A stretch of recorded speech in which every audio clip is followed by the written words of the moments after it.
Hello, friends. Welcome to the fourth edition of Lift India Filmotsav and Awards World Cinefest 2020. And here we are in a conversation with Ms. Rajni from New York Film Academy.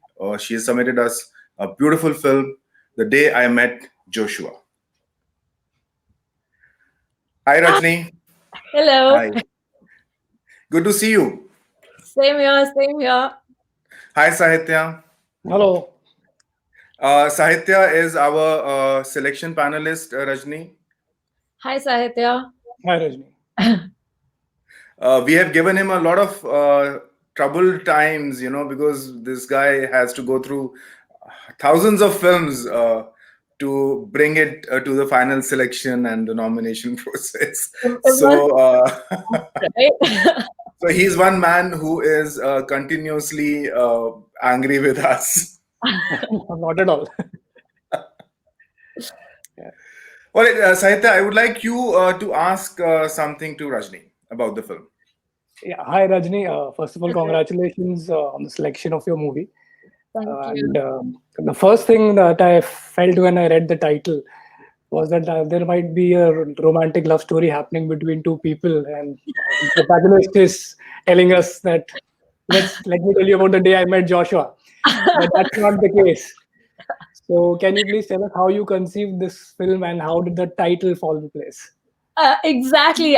The title actually came into place once the film was made. We had a working title, and later, after the film was actually made, we felt like this is a journey. This is kind of like a love story between oneself. So this is how the movie's title came about. The whole idea of this movie was my love affair with nature. So nature was a big part. So I was always very interested to make something about nature, and it was almost based on a true story, true experience which I experienced. So combining that with my love for nature, California, the whole movie was shot in California. So it was shot in a desert, and there are elements of the ocean. I wanted to combine these three elements, and that's how there was a story in my mind which came about. And yeah, The Day I Met Joshua is about a love story with yourself and the nature. Right. Can you tell us the significance of the Joshua tree? Because a lot of us people here are not aware of it, and Yes. this is the first time I saw this tree. Although I've traveled a lot in the Himalayan parts of our country, but I haven't seen something like this. There's so much research I did about Joshua Tree because there's an element of spirituality. It's like my personal experience of spirituality I wanted to bring into the film. So there was this element which I wanted to bring, and I was thinking, how do I collaborate and show audience this very subtly? So I did research about Joshua Tree. And that is found nowhere else in the world except California and few parts of Nevada and Arizona. And the name Joshua comes from a very biblical story where that grows only in the desert. So it stands so beautifully that gives hope to anybody who looks at it. That was an element which fascinated me, and I wanted that relationship between that tree and the main character to be a focus point of my film. Yeah. Yeah, so you have tried to convey a lot of depth without the use of too many dialogues, and yeah. So how did you go about that? I mean, Yeah, when we had this discussion about the first idea, you pitch in your ideas, different ideas to your director, a teacher in your school, and he selects, and then I gave my idea, and then the whole script was just description, and there was like very few dialogues. So he was like, aren't people going to be bored looking at this? Like, it's just nobody's talking, and then there's just one person, and how are you going to make it interesting? So that was one of my biggest challenges also, in that sense. How do you convey with one character in the desert about a journey and include all the things I wanted to include? So yeah, I think I'm much of a more of a visual storytelling. So I use that aspect. I developed this whole idea with my cinematographer. Told him like I wanted this story to be told through pictures, and through this journey has to be through visual. So yeah, I think he did a really good job. Coming to the visual, that was going to be my next question. Mhm. The visual grammar of this film is quite interesting, and I personally think that it's very difficult to shoot in really open spaces and to Mhm. compose angles and choreograph the shot with your Mhm. actor. Mhm. So, how challenging was it for you, and how did you overcome it? The lot of pre-production went through before we actually went to the desert, because I shot this movie when I was in during the summers, so I had to be really prepared not to like drain the crew energy wise, because shooting in the desert can be quite a daunting task. So we had a lot of pre-production as to how we had like references with all the paintings and the pictures and some of the movie references which I had. So we combined all this and then made a storyboard, and then we used that, and we kind of like did a location scout before we actually went. And finally on the day, thank god the weather conditions were pretty all right, and we were able to pull off whatever we had planned in the desert. Yeah. Also, I wanted to know, as a director, once you've made your film and Mm-hmm. then you are sitting in the audience's chair and watching it. Mm-hmm. So, what is that experience like? I mean, do you watch it objectively, or do you watch it like an audience enjoy it? I have been with this film for about a year now. I know every, because I'm the editor of the film also, so I edited the film. And yeah, so I literally have lived with this film every day of my life for almost a year. So it is very difficult for me to just sit back and then not be relating to every frame. I'll be looking at every small details. Sometimes they're good, sometimes they're bad, sometimes you have to be like okay with it, with the audience seeing it. And yeah, it was a very unique journey, this whole thing, because seeing from the best feeling is when the audience react to these shots. And I'm at during the screening, when people are actually watching, I'm actually looking at the audience and looking at people's reaction more than the story, or more than what's going on in the screen, basically. I'll be like, yeah, that worked. If somebody has a smile, if somebody just frowns, if somebody is just like anxious what's happening, so I'm like, yeah, it's working. This is what I wanted to convey. These are the emotions I was going for, and it's delivered. So yeah, that was a journey in Okay. itself. The message that you're giving from the film is that the youth, especially, are focused on just broadcasting themselves on the internet all the time, and they Mhm. should try to cut off and connect with with environment, with nature. Mhm. But what I'm trying to ask you is, I mean, should there be a balance with both the things, or I mean, do you expect people to just stay away from the internet and just The, get into a wild? the character which you see is almost me there. So I do these things, and I wanted to show that this is what we all do. So there are some moments where you're forced somehow by some elements to kind of like switch off from everything and relax. Sometimes it's unplanned, sometimes it's planned. So what I wanted to convey is where people should actually plan these events, where like plan these trips to take on these small journeys to take on every now and then, so that you're kind of recharge yourself, connecting with the nature, you recharge. So this was more like not recharging the batteries of your gadgets, it was more about recharging yourself. So it's like the importance of recharging yourself. Right. Riju sir, do you have something to ask? Yes. How did you go about the sound designing? because what we see in the film is, of course, it's obvious what you shoot. You go shoot with the location, like you talk to your cinematographer. Is the cinematographer also the student cinematographer? He studied from the New York he studied masters in cinematography. Sean All right. So Kumaran. okay. So he's already a graduate of the institute, and then you called him to shoot your film. Right. All right. He So had, just quickly, I just would like to understand how the system works there. Uh, like here, when you make a student film, uh-huh. uh, you in the same batch you have a set of direction students, you have a camera students, you have a sound designing students, and art direction student, and so on and so forth. So if one student is making a student film, is Mhm. directing, then it is the batchmates who is having specializing in sound designing or camera or art, etc., or editing. Then they participate in filming that particular the diploma film. It's that's what it's known here as, and I think in your part of the world it's known as a thesis. Right. uh, Somewhere it's known as a graduation film. Mhm. uh, yeah, so you are free to hire a cameraman or cinematographer from outside. Yes, we are actually free, depending on our budget. We are actually free to hire anybody from the industry.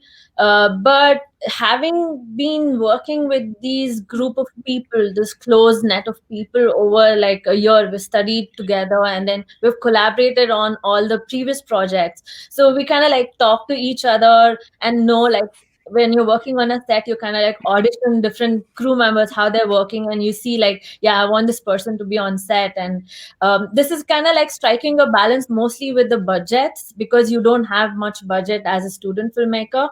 And it would be easier to collaborate with somebody who you've already worked with. So we kind of like network and then pitch our ideas to group of people who you think you want them to be on your team, and you see your dates, because at this point of time, everybody, all the directors will be looking for the same person, same crew members. So we kind of like pitch, and then if we kind of like match with each other's ideas, how they see the film, how we see the film, we kind of like sit together, discuss, and then become a whole team. That's how we build the team. But yeah, some of my team members, some are hired from outside and some are in-house, like from New York Film Academy.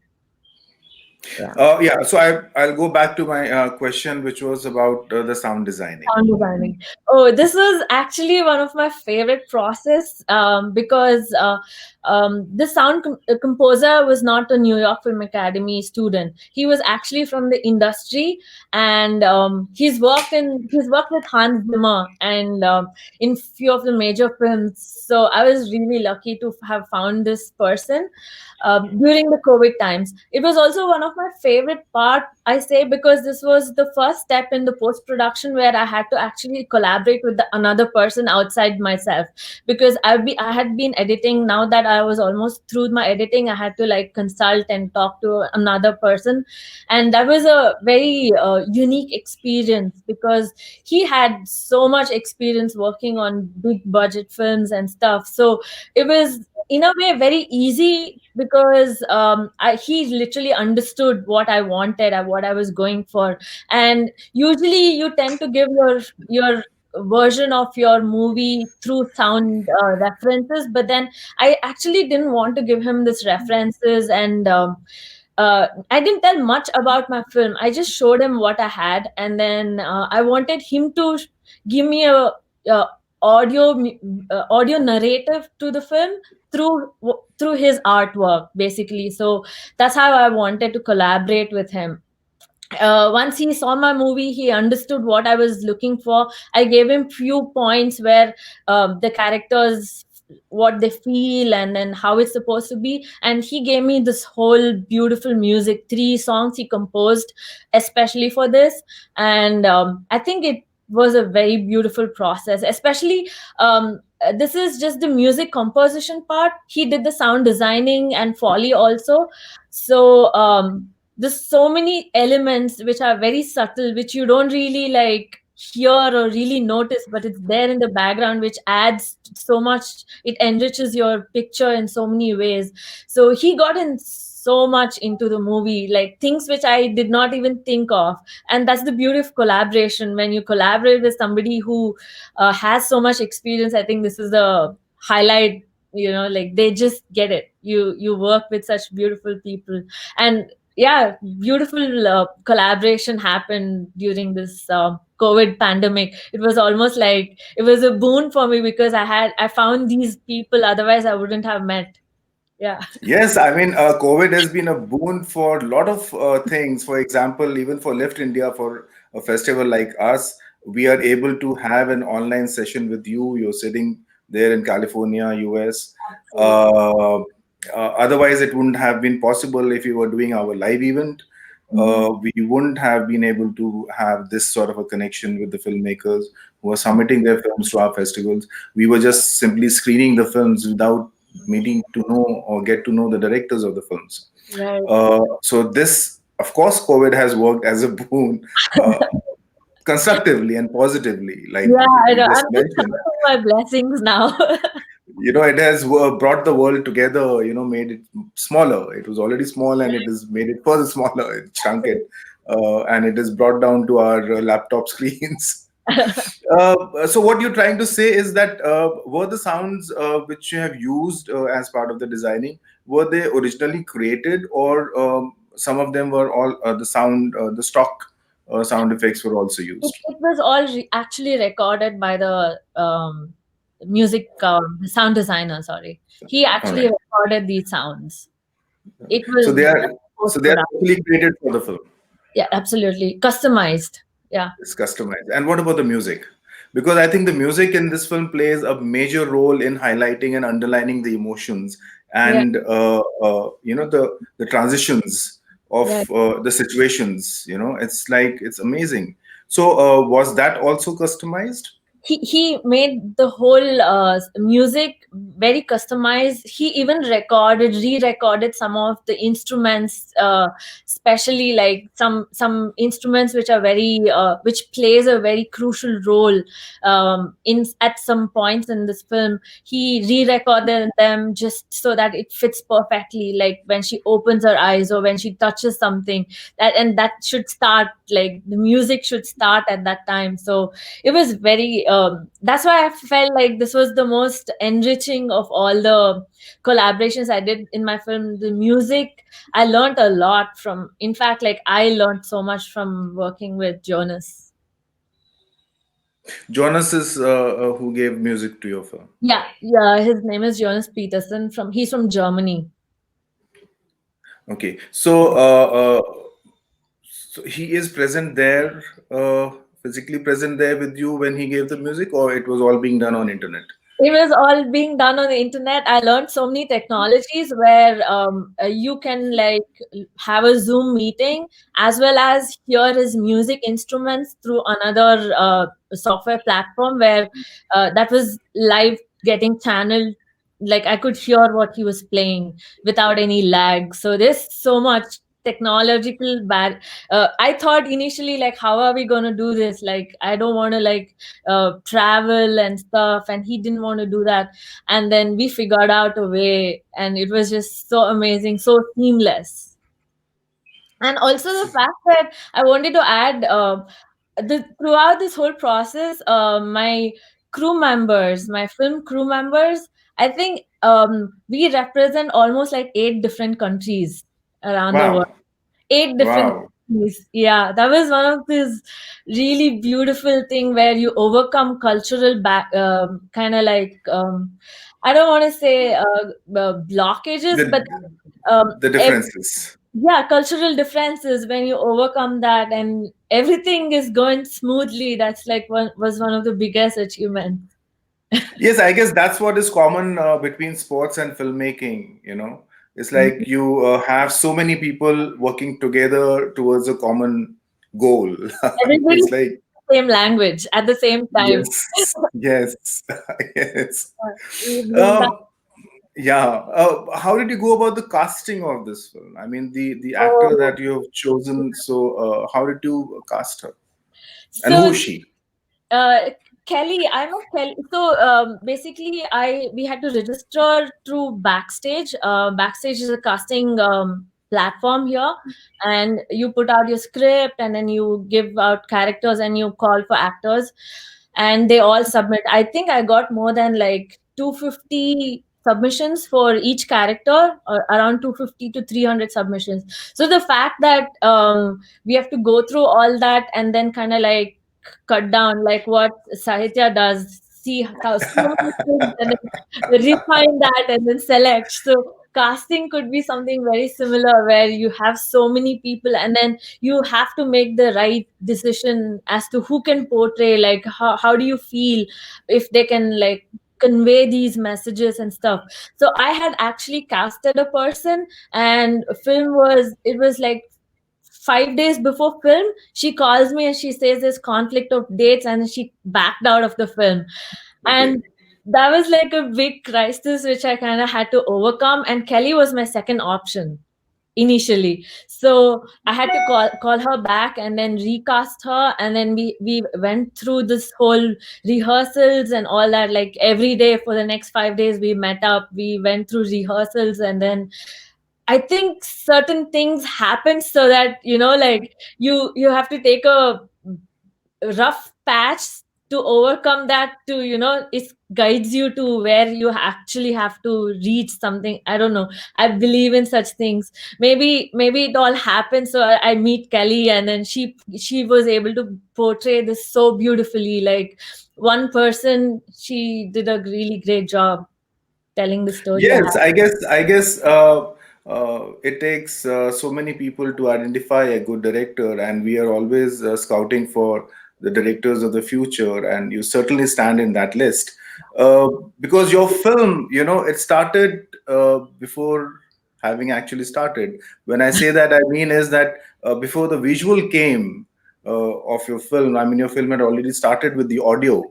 It had already, the prelude, what we call, I mean, it had already transported you into a certain zone of kind of, okay, you're going to be watching something interesting, That because was the two. Jonas's masterpiece, what he created. I wanted to shoot something. I was talking. This was a post after we had our main shoot. We actually wanted to go and shoot, me and Shaunak, the cinematographer. We were discussing about our shooting schedule. How can we like reshoot these few scenes? The first scene actually came later. We thought it would help us convey the story better. And later, I was talking to Jonas, and then I told him, "Listen, the first part is still not decided. But he's still thinking about reshooting some scenes." And he's like, he pitched in this idea. Why can't we just say that through audio? And it was instantly like it just clicked, and then we said, "Yeah, let's do that." And I think that set the tone for the rest of the movie just with the audio. That was one of the. Exactly. And because the audio design is very overpowering in your film. I mean, it's like you have a visual which is totally stark, desert, empty, solitude, and you have this beautiful woman who just walking, and it's very haunting. I mean, most until when the phone, she drops her phone, which goes dead. We were wondering, are we going to see a psycho thriller? you know that's, I mean, when we first saw the film, I mean, okay, what is going to happen? Is something tragic going to happen to this girl? It's we were transported into that zone. I mean, it's very cliche to say this, yes, but that is where our mind was going, oh my god, this woman is going to be in terrible situation. And something has to help her out and all. And when you just showed that Joshua tree, the first image, the low angle shot, and you have that the huge humongous Joshua tree with the arms looking up to the sky, symbolizing that it's praying to the god. It's like So the shamans of the shamans near the Mexican border, these people consider that as a praying tree. So that Yeah. exactly symbolizes like you look up and then you pray with your arms wide open in the middle of the desert, and that Yeah. tree stands so beautifully tall, irrespective of what weather condition it is. So it almost gives you a hope. Yes. Even the YouTube band made a album called the Joshua Tree because they were inspired by this tree. Yeah. Yes, yes. So it was beautiful. The narrative was beautiful. I mean, how it grows. Even your camera movements are like initially we see very static shots, not too much of a movement. You're following your wide shots, and slowly you're getting closer to the subject, to your actor, Mhm. and you're building up the tension that what's going to happen. Now she's in a problem. When her phone dies and she's moving and she's helpless, she's crying, she's just throwing her feet all over the places, in disgust and desperation, and uh, and the kind of relief that she gains through watching this Joshua Tree. You could. It was so soothing. It was so soothing that it just her tears disappeared, and it didn't matter whether she's lost her phone, and the phone is her only friend probably, Right. and the only support system connecting to the world. So it was so soothing, and the music piece, it's the whole synergy was so perfect that it just transported you into a dream. And then you started doing that, the sort of a half round trolley shots, where she's almost like flying in air. That's what the image that it builds up to. It's so beautifully poetically done, uh, which is very rare to see from a student filmmaker. I mean, it's like Thank you. it Because is something which is seen generally. What people make is after graduating. And usually, I think when you watch a movie like this, you tend to feel that this is going to be another story where it's going to be a survival story, and the protagonist is going to suffer a lot physically. But Mm. here, it's about the inner conflict and how she survives that and overcomes that. My biggest challenge was how to externalize the inner conflicts. That was what my director also asked, like my director professor. That was exactly how what he asked when he read this whole big script with just description in it. He's like, Raj, how are you going to externalize this? How is audience going to see what's going on in her mind? Like you need to like devise some visual storytelling. It has to be super strong. So it's like you, if you can convey it, it's good. Otherwise people would be like left thinking, what did I just watch? So that was just I'm working on a very thin balance there, like if I have to, like, there was no margin of error. I had to convey that particular emotion through that shot. Yeah. Yeah, I kind of like Well, I I, would like to add here is that the way you've depicted the story or the screenplay, and it made us, at least me, identify with Kelly, and I started believing that as I'm Kelly and I'm in the middle of the desert and lost, and with all that tension mounting and all, and when she sees the Joshua Tree, I see the Joshua Tree, and I feel, oh, okay, she's not in a problem. So I personally felt my okay, so everything is fine. There's nothing going to be terrible which is going to happen to her, it was just except losing a phone. So so that was a relief, even as an audience, when we are looking at the film. Forget about the analytical part of it. When we are not analyzing, we first have to also enjoy the film, and see the film from a director's perspective, where the director is carrying the audience with the film, is connecting with the audience, and what the kind of a journey that the audience has to go through that film, watching that film. So I think full marks to you on that. I mean, because you succeeded.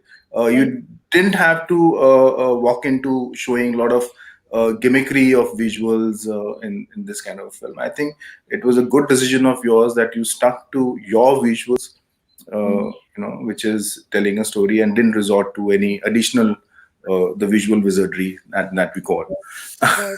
So that's the best part of the film, in fact. And really look forward to seeing some more good cinema from you.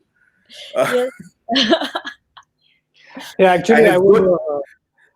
I Yes, would like Sahitya. to I would like to digress a little from the movie to the Right. Yes, director, and I Uh-huh. would yes. like to know your journey so far up to here, and what are you going to be doing after this? Where you headed?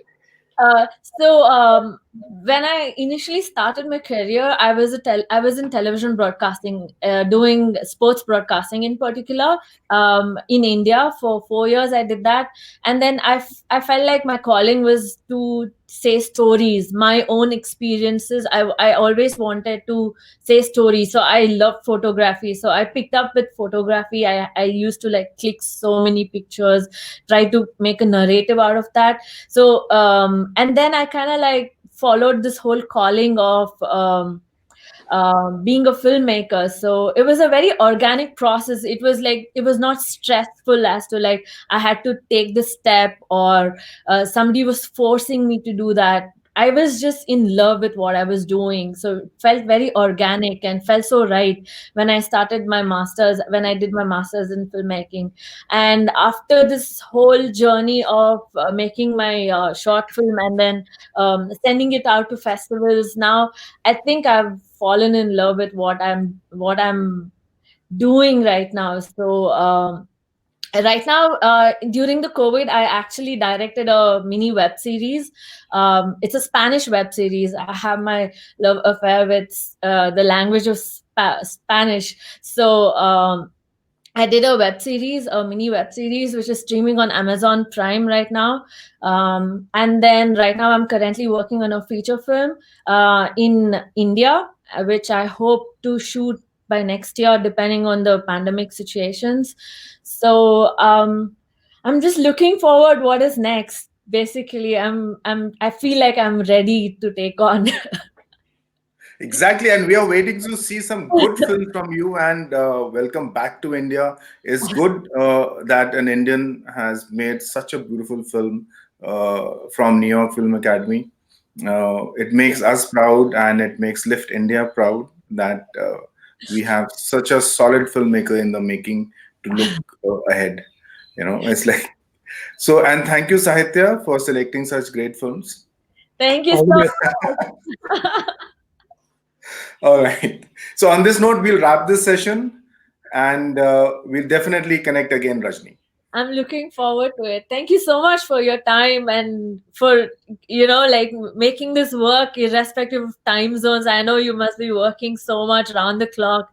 So yeah, I really appreciate your time and for your consideration. Thank you so much. Good luck. Thank you for your kind words, Rajni. Thank Thank you. you.